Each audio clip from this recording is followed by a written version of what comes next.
Another road series win. Like I said in the last video, even if there are just ugly moments throughout the series, if you win the series, at the end of the day, that's all that matters. Won a series on the road against the Rockies, now winning a series on the road against the Angels. And it got off to a terrible start. We can just go ahead and blame everything on the eclipse. That's the reason the Rays couldn't hit the ball. That's the reason Eflin wasn't on his game. Yeah, let's blame it on the eclipse, sure. Real quick on Tyler Anderson, the guy's balling.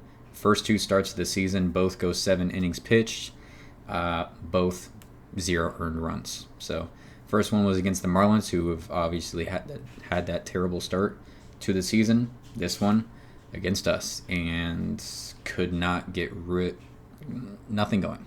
Nothing. There was one inning where I think we had a guy on second and third, but he gets out of that. Eflin, on the other hand, pretty much the opposite. Just was not the usual Zach Eflin that we see on the mound right from the start. Anthony Rendon, of all people, getting things going. Trout getting things going. Trout killed us. The series, it is Mike Trout, so it's kind of expected to happen. He does it to everyone, but he give that guy a team. I know he had Shohei, but give him a team. He has Taylor Ward. Rendon kind of fell off after his contract. Outside of that, poor guy. I thought Trout might hit for the cycle because his first 2 at-bats, he goes triple and then goes home run. All he needed was the 2 easiest ones. Thankfully, he doesn't get it. That's just the Rays thing. I feel like every time there's a highlight reel of Throwback Thursday, remember when blah, blah, blah hit for the cycle, or remember when blah, blah, blah had a perfect game or no-hitter. I feel like it's always against the Rays is the opposing team in those videos. It annoys me. But yeah, like I was saying, Eflin wasn't really on his game tonight. Neither was the rest of the team, honestly. No one had more than 1 hit. So actually, everyone had 1 hit except Yandy Diaz. Yandy Diaz went 0 for 4. Everyone else in the lineup had 1 hit. Not going to lie, after this game, I was pretty concerned with the offense and just the way. Let me pull up the box score for you guys, show you what I'm talking about here. 3, 2, I promise. There you go. So there's what I was talking about. Everyone has 1 hit except for Yandy Diaz there. Kind of funny, but also not funny. It's not funny at all. After this game, I was kind of concerned with the inconsistencies within the offense. It's just when there's a soft throwing left-handed pitcher, we're screwed for some reason. We throw in a lineup full of righties and can't get anything going. I know that's what the numbers say. That's how Kevin Cash plays his baseball, but so far this season, very early, it really has not been working. Waguespack ended up coming in for Eflin. Eflin had 5 innings pitched. Final line, 9 hits, 5 earned runs, 5 Ks. Not what you want to see from your ace. Waguespack, 3 innings pitched, 68 total pitch count, 2 earned runs, 3 walks. Just the one positive that I took from this game, I went to bed. Obviously, it was a late night. Went to bed. I was just it was terrible. But at least they only used 2 pitchers. They just went Eflin 5, Waguespack 3. Call it a night. Move on. Hope you can improve. Well, it was just the eclipse. Like I told you in the beginning of the video, it was just the eclipse. That's all. Heading into game 2 now. The Rays win this one 6-4. This game, very similar pitching matchup. The Rays throwing another right-handed pitcher out there who relies on his stuff, not overpowering you with speed. And then the Angels, another soft-throwing left-hander. Was pretty concerned. Savali, though, continues to pitch well this season. Love the way he started the season. And these next 2 games are the first, little stretch where I can say, okay, I like what I see from the bullpen. So the Rays go Maton, Poche, Adam, and Fairbanks. They end up closing that game out, winning it 6-4. Savali's final line, 5 innings pitched, 78 pitches, 4 Ks, 2 earned runs. You'll take that. 2 earned runs, 5 innings pitched. If your offense is helping you any little bit, you're in that game. On the other side, Sandoval, 5 innings pitched, 101 pitch count, 6 Ks, 4 earned runs for him. Mike Trout did not stop his momentum. He had another home run in this game, and with someone on base, which I'm sure he loved. That doesn't happen very often, so 2-run shot for Trout, and the Rays are able to respond. Siri, Caballero, who in this game, and honestly, let's just say the whole season, Caballero's been impressive. He's really been impressive. His hitting, I think, better than anyone expected. His base running has been really good, really aggressive, kind of the Rays way there, fits perfectly. Defense, he had 1 error in this game where it kind of just went between his legs, but outside of that, I think any ball that's pretty much hit to him, I'm pretty confident for the most part. I don't think he's a minus defender at all. Underrated pickup. I think Rays fans liked what he had to bring to the team coming in, obviously replacing a big piece to the franchise, and he's filling in well to start the season. He really is. I actually want to see now his numbers so far this season. So 351 average, take that all day. Not sustainable for Caballero, but love the start. He had 1 home run that ends up being in Game 3, which we'll talk about in a second. 6 RBIs so far this season. So appreciate what we have seen from Mr. Caballero. So the Angels do, kind of get back in this thing. It ends up being 4-3, but like I said, that bullpen, even though I feel like as fans we probably are beginning to lack confidence in them, these last 2 games, you have to admit, they've bounced back and held the lead for the Rays, which is their job. If the starting pitcher comes out and the Rays are winning, it's the bullpen's job. Keep the lead.